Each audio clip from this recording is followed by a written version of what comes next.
C'est bon.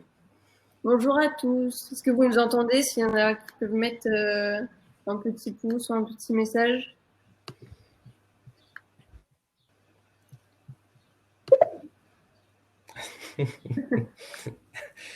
Tu t'es auto-répondu. Oui. Ok. C'est Ok. bon. Vous nous entendez bien? On peut commencer? A priori, oui. Du coup, bonjour à tous. Merci d'être présents pour ce webinaire organisé par Cherrypick. Alors rapidement, moi c'est Tiffany, je suis la responsable marketing. Je suis en compagnie de Adrien, qui est cofondateur et CTO de Cherrypick. Bonjour. Et aujourd'hui, on a le plaisir d'accueillir Sébastien, qui est directeur IT chez Doctolib. Bonjour. L'objectif de ce webinaire aujourd'hui, ça va être que Sébastien nous partage son avis et ses conseils sur la gestion de la crise et comment maintenir une organisation efficace. Mais on va aussi aborder comment se préparer à l'après-confinement et quels seront les impacts sur le long terme. Pour rappel, vous pouvez poser vos questions dans l'onglet vraiment questions et à la fin de cette interview, du coup, Sébastien pourra y répondre. Voilà. Maintenant, je vais laisser la parole à Adrien pour cette petite interview. Merci Tiffany. Bonjour à tous. Donc, bonjour Sébastien. J'espère que tu vas bien après ces presque 40 jours de confinement et que ça se passe bien pour toi. Merci d'avoir pris le temps de participer donc à ce webinaire. Je propose qu'on commence directement par les questions. Donc, la première, c'est quelles sont les répercussions de la crise sur ton secteur, plus particulièrement ton... Ok. Juste quelques petits mots d'introduction d'abord. Moi, j'ai rejoint Doctolib il y a maintenant 8 mois. Je m'occupe de l'IT Services, qui est la direction IT de Doctolib. Et nous, notre job, c'est de fournir, en fait, en résumé, on est la DSI interne. Et notre job, c'est de fournir tous les bons outils à tous les collaborateurs de Doctolib pour faire leur job dans le mieux possible, de manière générale et dans les conditions exceptionnelles dans lesquelles on est actuellement. Donc nous, on a été pas mal chamboulés, sollicités comme tout le monde par la crise du Covid-19 et le confinement, à la fois d'un point de vue business et puis à la fois d'un point de vue orga interne, bien entendu. Côté business, en fait, je resitue peut-être rapidement l'activité de Doctolib, même si je pense que beaucoup de gens la connaissent. La mission de Doctolib, c'est d'améliorer l'expérience entre les médecins et les patients en fournissant des solutions digitales pour faciliter la prise de rendez-vous, la téléconsultation. Notre job principal, c'était la prise de rendez-vous, l'agenda en ligne qu'un certain nombre d'entre vous ont peut-être déjà utilisé pour prendre un rendez-vous chez son médecin. Et puis, début 2019, on avait lancé une offre complémentaire de téléconsultation pour aller un petit peu dans le sens du marché et notamment de la caisse d'assurance maladie qui autorisait le remboursement de ce type de consultation encadré dans un certain type de contexte. Et la crise du coronavirus survient là-dessus, le confinement, les cabinets médicaux sont obligés de fermer, les hôpitaux, pour tout ce qui est non grave, bien entendu. Et nous, on a vu un décollage hallucinant de notre service de téléconsultation.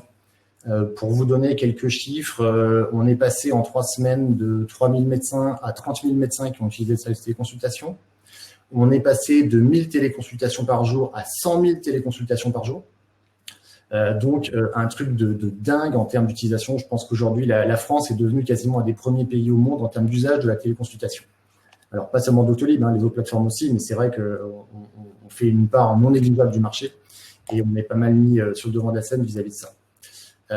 Donc, ça a chamboulé énormément la société, c'est-à-dire qu'il a fallu qu'on revoie nos plans en termes de fonctionnalité, en termes d'infrastructure, parce que vous imaginez quand on fait x100 sur la volumétrie, l'infrastructure, il faut qu'elle suive aussi. Ça a chamboulé les équipes aussi, puisqu'aujourd'hui, on mettait surtout le focus sur la partie agenda, prise de rendez-vous et de manière un peu plus modeste sur la partie téléconsultation. Donc, ne serait-ce qu'en termes de sales, en termes de service client, il a fallu former rapidement des équipes pour qu'elles soient capables de monter et d'accompagner nos clients sur ces nouvelles offres, sur le support de ces nouvelles offres. Donc, je crois que côté service client, il y a quasiment une centaine de personnes qui, en moins d'une semaine, ont été formées sur la téléconsultation pour être à même de supporter nos clients sur ces nouveaux usages, ces nouveaux outils. Donc, grosse réorganisation au sein de la société. Alors, si déjà on l'avait fait en étant dans un mode de fonctionnement normal, ça aurait déjà été un chamboulement énorme. En plus de ça, on a dû passer en confinement. Donc, Doctolib, aujourd'hui, c'est 1200 personnes réparties en France et en Allemagne, puisqu'on est présent dans 2 pays aujourd'hui. beaucoup de gens qui sont basés sur nos sièges à Paris et à Berlin, et beaucoup de gens en région, notamment les métiers commerce, les métiers vente, qui sont plus proches de nos clients sur le terrain. Donc tous ces gens, en l'espace de 48 heures, il a fallu les basculer en work from home, en remote. Notre grande chance, c'est qu'on avait déjà des outils assez digitaux par rapport à ça. Tout le monde a un laptop, on n'est que sur des solutions SaaS et autres. Donc, je dirais d'un point de vue tooling, outillage, ça s'est plutôt bien passé, sans trop de problèmes. Par contre, ça a chamboulé toute l'organisation. On a eu beaucoup de rituels dans les équipes. On travaille beaucoup en agile, donc on a beaucoup de rituels, de stand-up, de travail sur les dashboards avec des post-it, des choses comme ça. Forcément, quand tu passes en remote, tout ça, tu es obligé de le réinventer complètement, quoi. Donc, et puis un troisième chamboulement, là, pour le coup, qui concernait beaucoup plus mon équipe.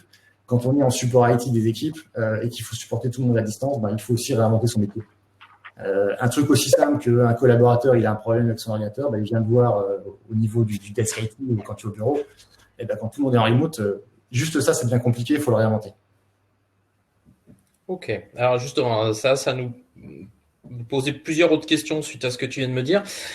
Déjà, première question. Donc, vous avez fait x1000, non, x100 en termes de volumétrie, en termes de vidéo, enfin de consultation à distance. Vous avez fait x10 en termes de médecins. En termes techniques, quel problème ça a posé, j'imagine, réseau, serveur, comment vous avez géré ça? Quel problème ça a posé? Comment vous avez réussi à monter à gérer cette montée en puissance? Il y a deux sujets quand tu as une montée en puissance comme ça. Tu as une montée en puissance technique en termes d'infra. Pour le coup, on l'a plutôt bien géré parce qu'on a la chance d'être sur des solutions cloud, scalables, pay as you go. Donc, c'est assez simple et bon, mais c'est simple. Ça s'est plutôt bien passé et on a réussi à dimensionner très rapidement l'infrastructure pour suivre la montée en charge. Donc ça, c'était, j'ai envie de dire, presque la partie facile. La partie plus compliquée, c'est que comme c'était une offre qui était un petit peu secondaire chez nous, c'est une offre qui, en termes d'onboarding, était un peu compliquée. Anciennement, pour accompagner un médecin, il fallait faire un rendez-vous téléphonique avec lui d'une heure, lui expliquer, activer son compte, le former à distance, etc. Ça prenait 1 heure à un téléconseiller chez nous pour accompagner un médecin. Quand tu installes plusieurs milliers de médecins par jour, tu comprends rapidement que tu ne peux pas gérer ça. C'est pas possible. Donc, nos équipes de dev, en fait, ont bossé comme des dingues le premier week-end du confinement.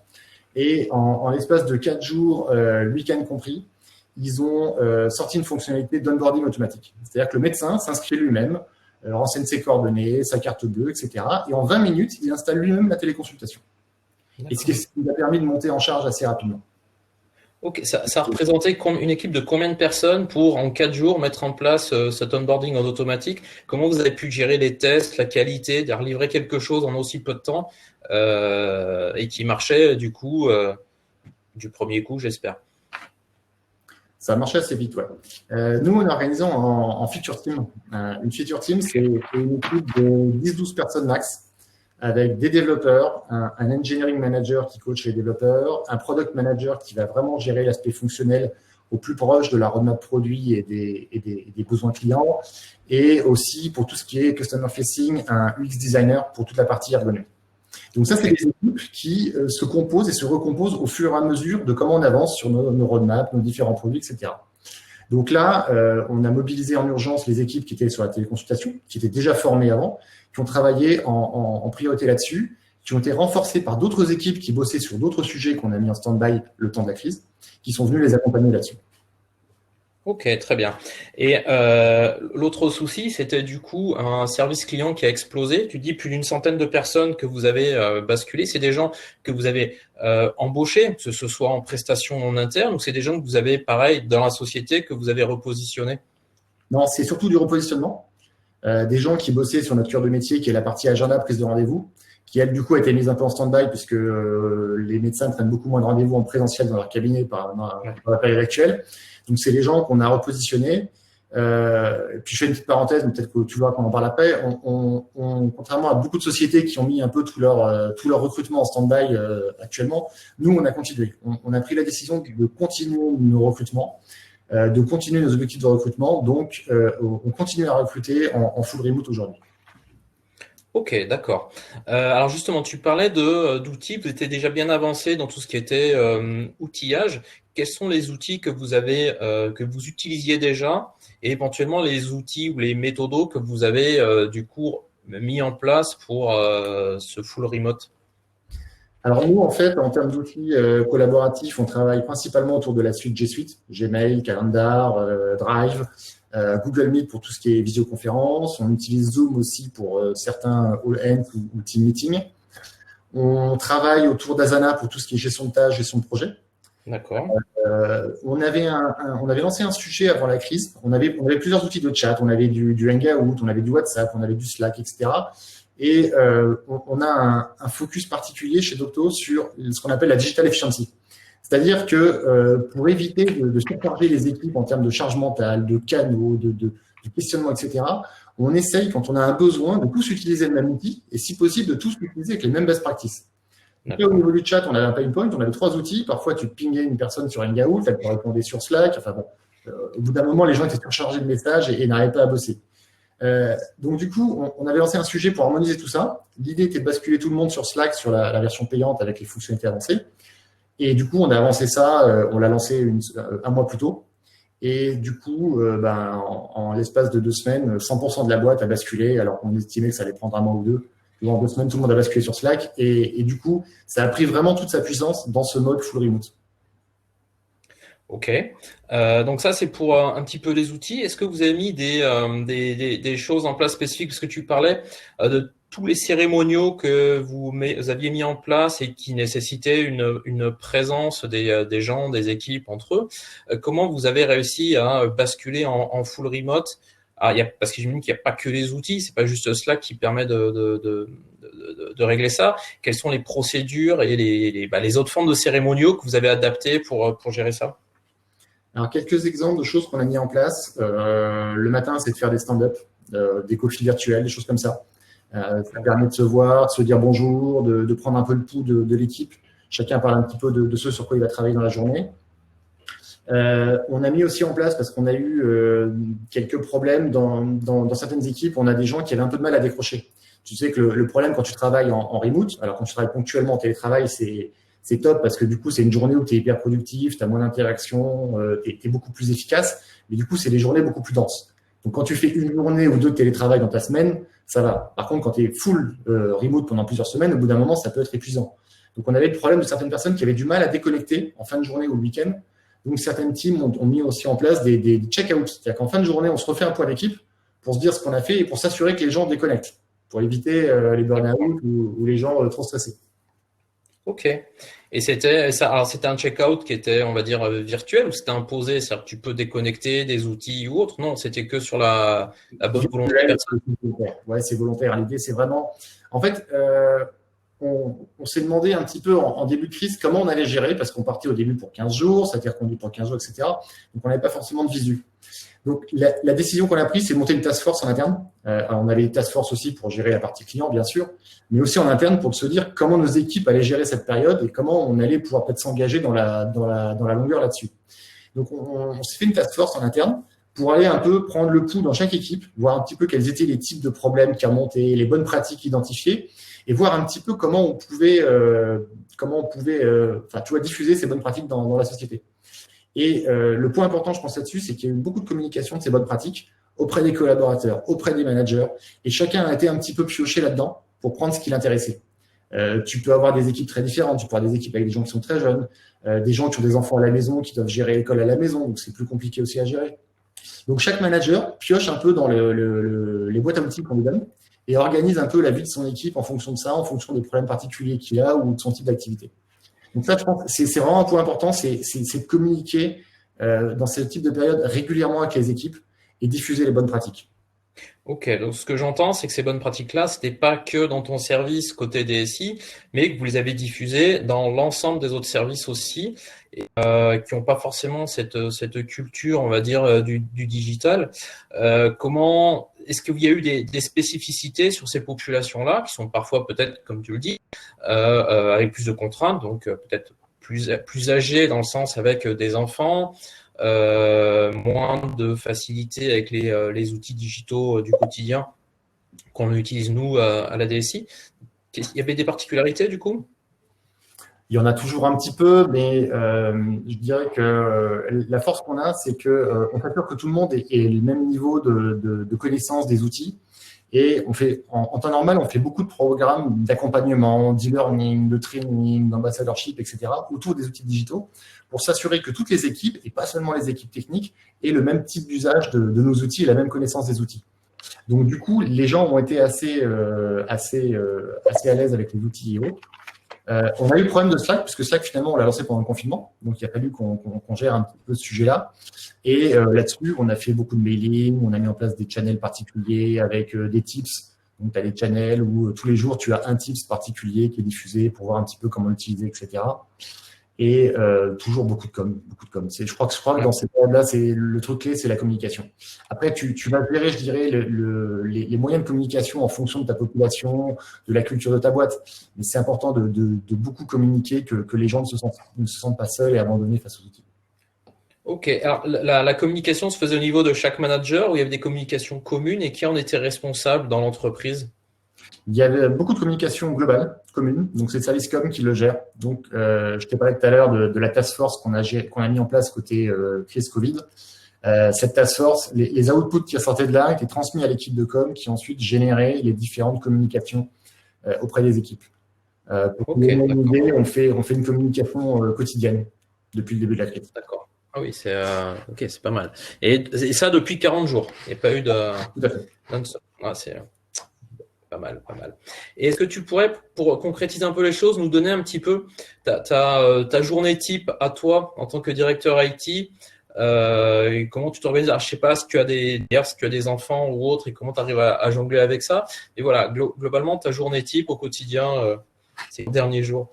Ouais, moi j'ai 3 enfants, alors qu'ils sont plutôt grands parce que c'est plutôt collège-lycée, donc ils s'autogèrent à peu près tout seuls. Ma journée type, j'essaye de garder un rituel, de faire vraiment du 9h, 18h30, 19h max.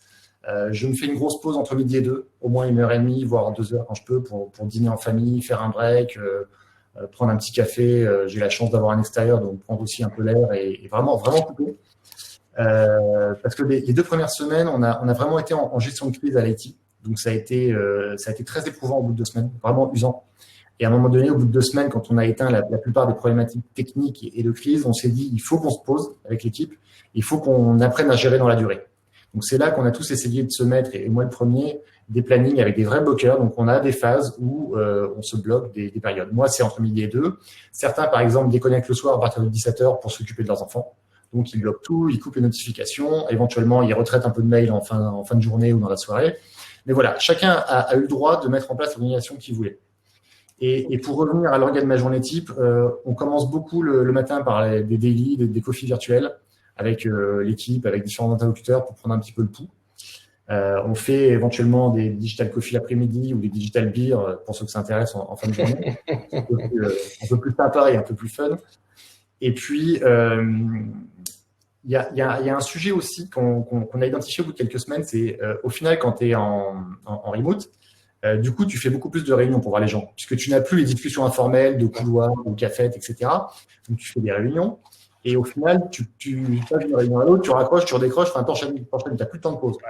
Et du coup, ça fait des journées qui sont hyper denses, des journées où tu es toujours en réunion, tu peux pas faire le travail de fond. Donc, c'est un des points qui a surgi au bout d'un mois, au bout de 4-5 semaines. Et on vient de se donner une nouvelle règle qu'on va mettre en place à partir de la semaine prochaine. Il y aura 2 demi-journées dans la semaine sans réunion. Donc des no-meetings demi-journées où les réunions internes sont interdites pour que les gens aient des vrais moments de coupure, des vrais moments où ils peuvent faire du travail de fond complètement focusé sans interruption. Ok. Et ces 2 demi-journées sont communes à tous les services, à juste ton service, ou c'est par équipe? Ouais, c'est global. C'est global pour tout Doctolib. C'est-à-dire qu'il n'y a pas que la DSI où vous êtes submergé de calls et de réunions, c'est l'ensemble des services qui sont submergés par ça. Ok. Et justement, dans les bonnes pratiques que vous avez mis en place, au-delà de fixer ces 2 demi-journées pour pouvoir enfin travailler, est-ce que vous avez un petit peu des règles bonnes pratiques sur, j'utilise Slack dans tel cas, j'utilise le téléphone dans tel cas et j'utilise les visios dans tel cas, et comment ça a été défini et diffusé? Ouais, on est vraiment très attentif à ça parce que une des craintes qu'on a, c'est qu'à force d'avoir tous les outils digitaux, tous toutes les notifications, à un moment donné, on est tout le temps dérangé et surtout, on a des équipes, on a des développeurs, on a des product managers, on a des business analysts, on a des gens de la finance, on a des gens qui ont vraiment besoin d'être en période de concentration, focus pendant 1 heure, 2 heures sur une tâche sans être interrompu.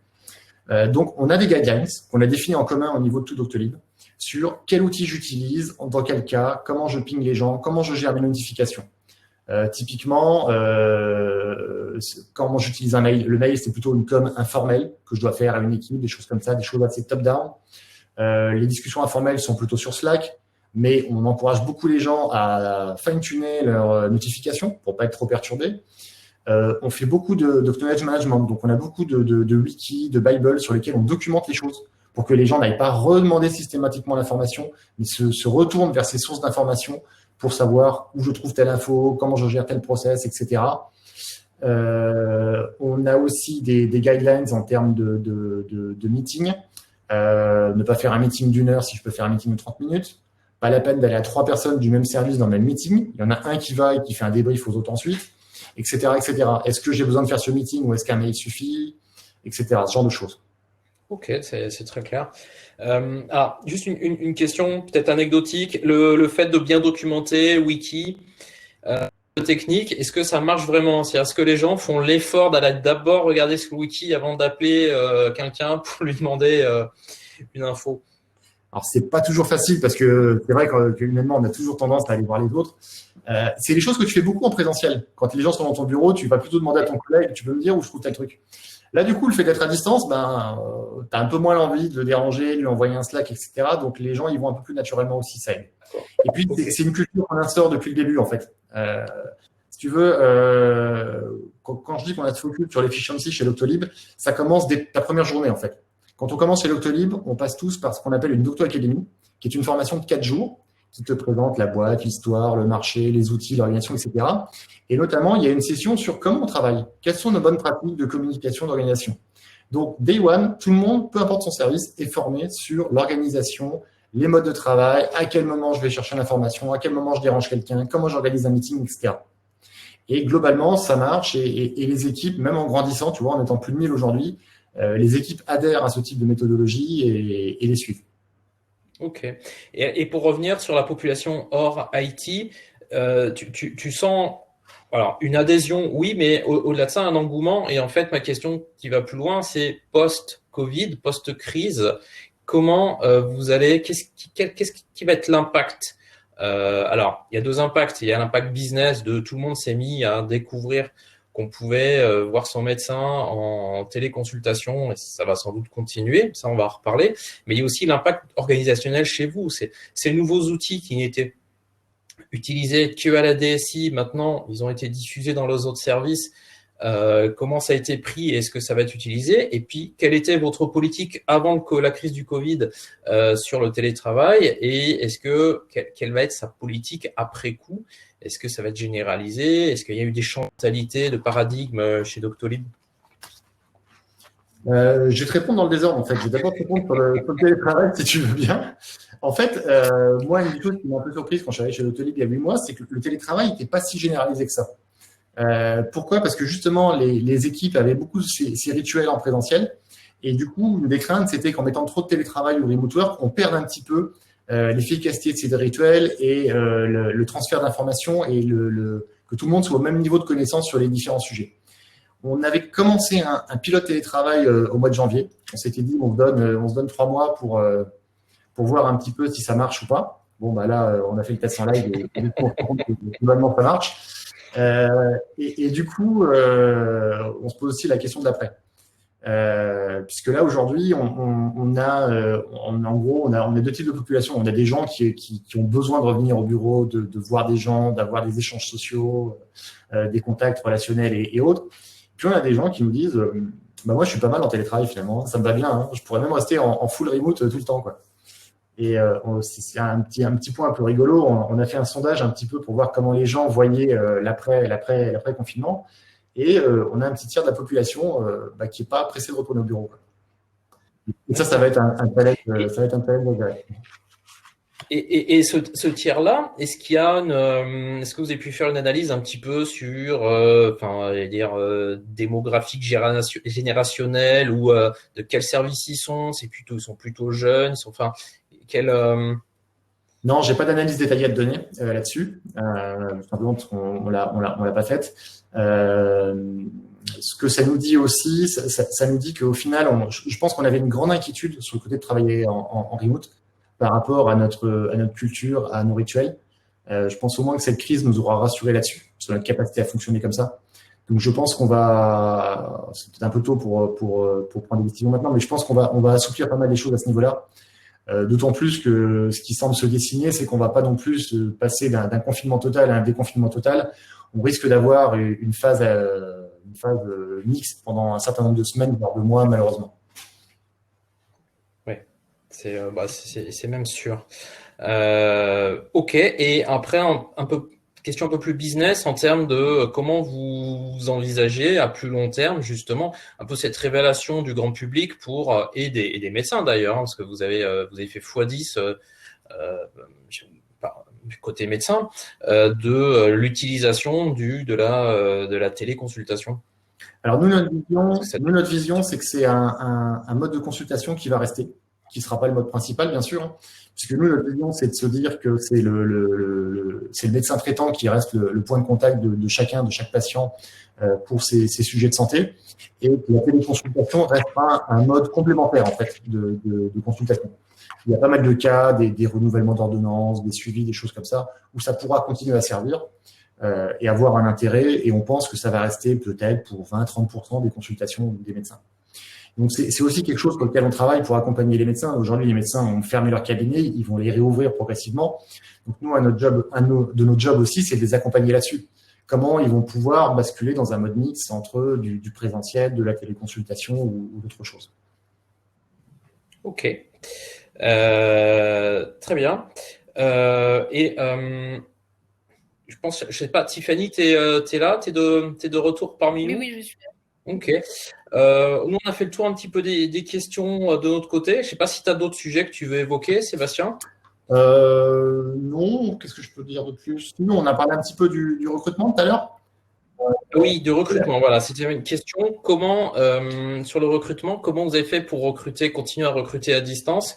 Et pareil, quelles sont les méthodes que vous avez mis en place et est-ce que c'est satisfaisant? Comment on fait un onboarding et qu'on arrive à faire rentrer la personne dans sa culture d'entreprise un petit peu, l'accompagner, alors que on la voit pas vraiment. Voilà, cette expérience-là aussi serait intéressante. Ouais, donc comme je t'expliquais, l'onboarding, on le fait lors d'une Docto Academy. Donc tous les mois, tous les gens commencent à la même date et suivent pendant 3-4 jours cette formation. Donc pour le mois de mars, pour la première fois, on l'a fait en full remote. Donc on avait 60 personnes qui ont suivi les différentes séances en visio. Il a fallu gérer la partie IT en leur envoyant leur matériel chez eux, s'assurer à distance que tout fonctionnait, faire les différentes séances, etc. Et on a donné beaucoup d'éléments aux managers qui accueillaient des nouveaux dans leurs équipes pour gérer à distance. Donc, beaucoup de points en visio réguliers au début pour onboarder les gens, les former, leur présenter l'équipe, etc. Moi-même, j'ai une personne qui a commencé dans mon équipe en full remote la semaine dernière. Donc, on a fait le process de recrutement en remote et l'onboarding en remote. Donc, c'est quelqu'un que je n'ai jamais vu, on va dire, in real life pour le moment. Donc, on s'adapte et puis on garde beaucoup de points de synchro et d'échange. Et ça, c'est des choses qu'on avait déjà dans notre culture. On est beaucoup sur la synchro entre les équipes, entre les managers, entre les one-to-one, entre managers et collab. Donc, c'est des points qui sont déjà forts dans notre culture. On les a juste transitionnés en remote avec beaucoup de visio. Donc, du coup, en tant que manager, c'est un truc qui prend du temps aussi. J'en ai pas mal parlé avec les autres managers et c'est vrai que notre temps d'accompagnement, de growth de l'équipe, c'est un temps qui a fait quasiment x2 depuis qu'on est en remote. Donc, il faut être beaucoup plus présent en tant que manager pendant ces périodes-là. Ok. Ce qui veut aussi dire, c'est que demain, après la phase de transition et la réouverture, si jamais ça arrive de 100% de l'activité, vous allez quand même conserver sans doute, de ce que je comprends, une partie de votre activité en remote ce qui va demander un effort de manière permanente du coup au manager. Ouais, complètement. Donc il y aura un arbitrage à faire. Je sais pas encore vers quoi on va aller, mais clairement, manager en remote pour un manager, ça doit prendre plus de temps. C'est normal. C'est normal parce que tu n'es pas en présentiel avec les gens tout le temps. Il faut se faire l'effort de voir les gens.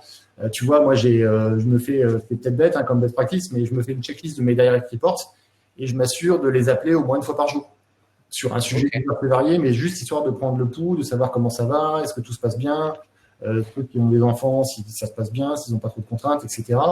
Puis il y a l'aspect sanitaire aussi. Tout à chacun peut avoir un problème aujourd'hui, donc c'est important de prendre soin d'eux. Ces appels, tu les organises avec eux ou c'est un peu impromptu, puis voir s'ils sont selon leur dispo, ou vous prévoyez ça dans la journée? Ça dépend. Soit on a des points de synchro qui sont prévus. Dans ce cas-là, on en parle. Sinon, c'est impromptu et on s'appelle. Ou alors, on commence à discuter un sujet par mail ou par Slack. Je propose de basculer en visio, histoire de traiter le sujet. Et puis, c'est un petit prétexte pour voir un peu comment ils vont. Ok, donc c'est plus des appels visio que des appels téléphoniques, de ce que je comprends. Ouais. C'est un truc sur lequel on a insisté dès le début. Visio, parce que tu as tous les échanges, toutes les réactions de chacun lors d'un échange qui sont aussi importantes que les mots ou que le ton de la voix. Et donc, on demande, alors on force pas, on demande aux gens d'activer leur caméra lorsqu'on est en visio.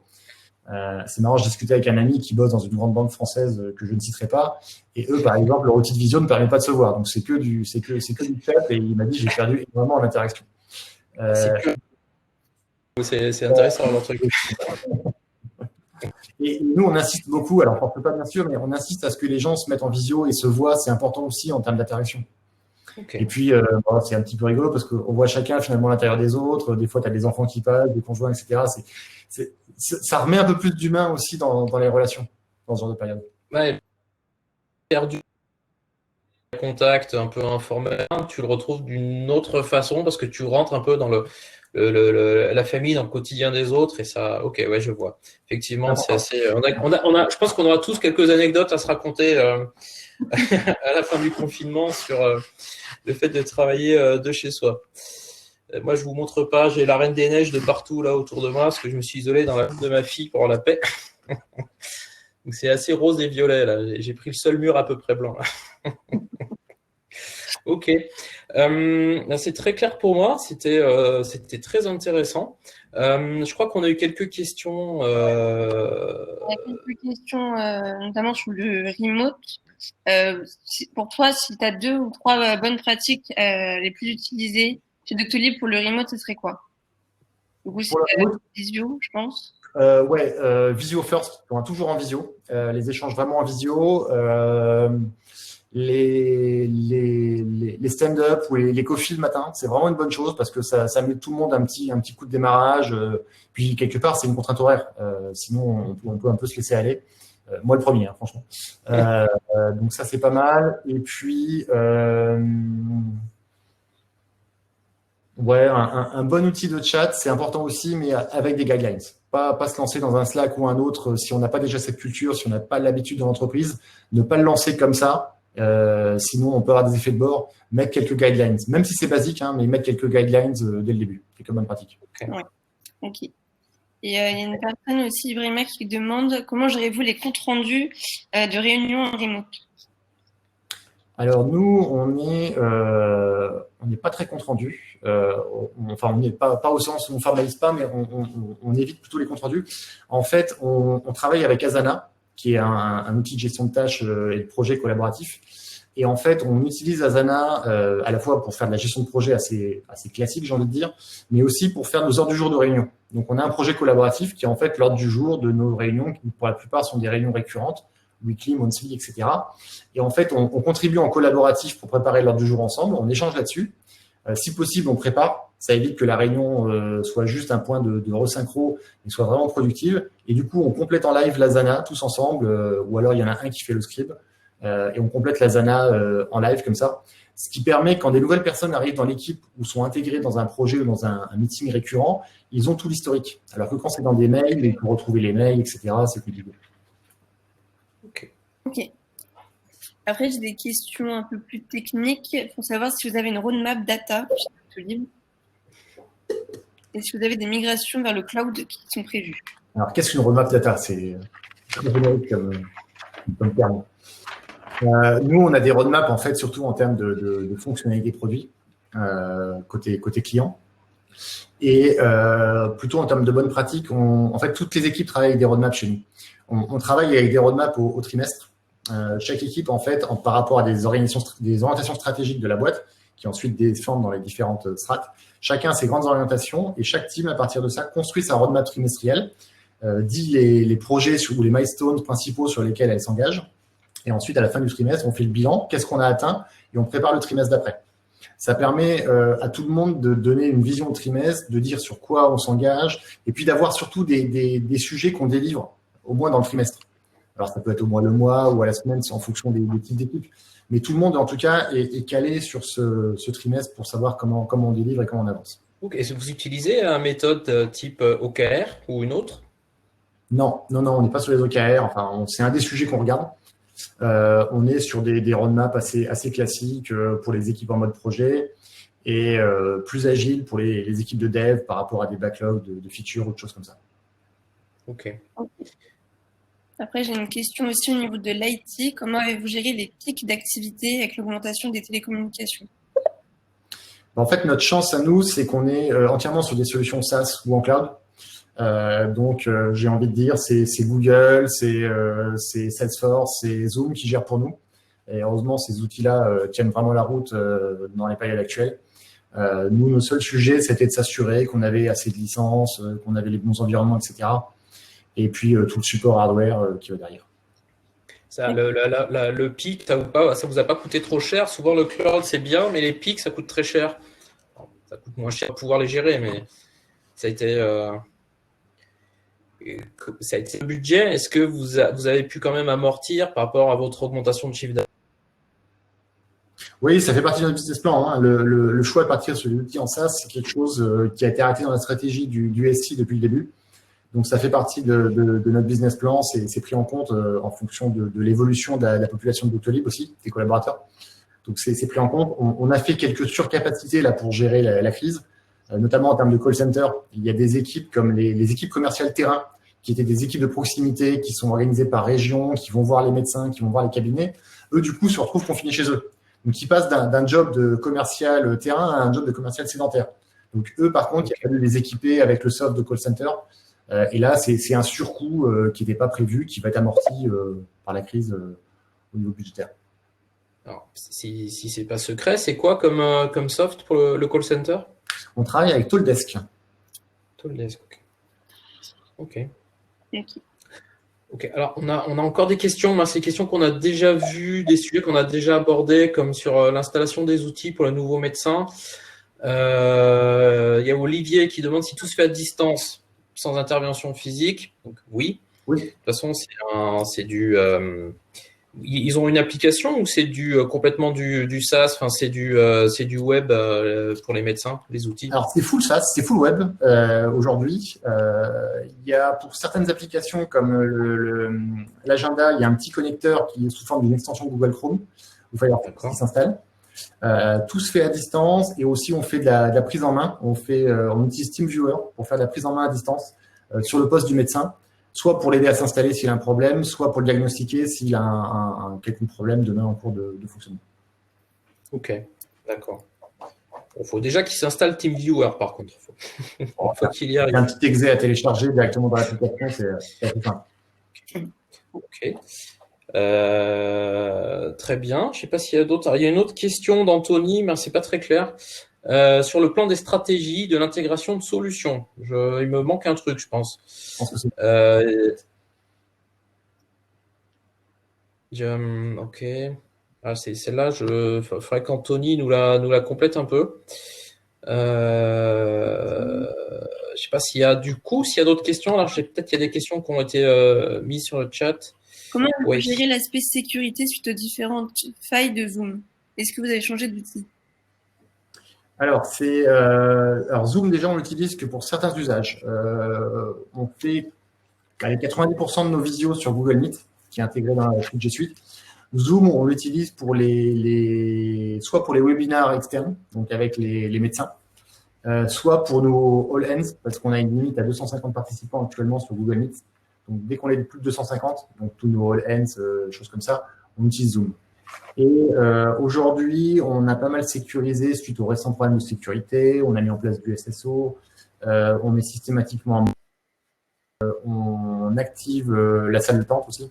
Enfin, qui sont les bonnes pratiques d'ailleurs qui ont été conseillées par Zoom actuellement. Ok. Et une toute petite dernière de Emma. La crise actuelle vous a-t-elle fait réfléchir sur la sortie de nouveaux services pour élargir votre offre? Elle nous a surtout fait réfléchir sur la priorisation qu'on mettait sur la téléconsultation. Donc clairement, c'est quelque chose, enfin, non seulement le service initial, plus toutes les nouvelles fonctions qu'on veut faire par rapport à ça. Donc c'est des choses qu'on accélère. Je vais vous donner un exemple. Par exemple, la téléconsultation, on ne l'avait pas lancée en Allemagne parce qu'il y avait toute une phase de certification avec les autorités sanitaires qui devait être lancée et validée. C'est quelque chose qu'on avait prévu pour la fin de l'année. Donc là, on l'a accéléré. On a passé la certification en 2 semaines, en 200 jours et demi.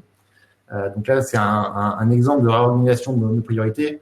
Et il y a de fortes chances que dans les prochaines semaines et les prochains mois, on mette en priorité toutes les nouvelles fonctionnalités autour de la téléconsultation.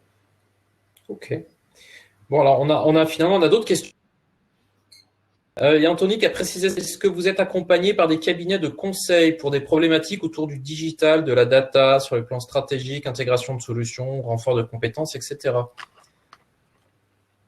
Alors, c'est des choses qu'on fait ponctuellement sur des besoins bien spécifiques, pas tant sur la stratégie générale, ça on a plutôt nos équipes en interne, plutôt sur de l'intégration ou une expertise sur un besoin métier bien spécifique. Par exemple, sur un besoin finance, sur un besoin RH ou sur un outil bien spécifique sur lequel nous, on n'aurait pas forcément l'expérience. Donc, ça va plutôt être du cas par cas en fonction des besoins. Ok. Et alors, Olivier qui nous pose une autre question. Le secteur de l'e-santé étant en pleine ébullition, travaillez-vous en ce moment avec d'autres sociétés de votre secteur comme Alan? Effectivement, il y aura peut-être des synergies, ce genre de choses. Alors pour l'instant, c'est pas des choses qu'on regarde. Nous aujourd'hui, notre cœur de métier, c'est les médecins, les cabinets, les hôpitaux. C'est plutôt ce pan du secteur qu'on adresse et qu'on aide aujourd'hui. Donc c'est un secteur qui est plutôt un secteur B2B, qui est plutôt assez organisé, assez structuré. Donc on va plutôt travailler avec les acteurs à ce niveau-là. Pour l'instant, tous les gens qui adressent directement, on va dire les patients, comme Alan sur de l'assurance ou autre, c'est des choses qu'on commence à regarder, bien entendu, mais on est vraiment plus au tout début de nos études sur cette partie-là. Ok, c'est pas votre priorité pour l'instant.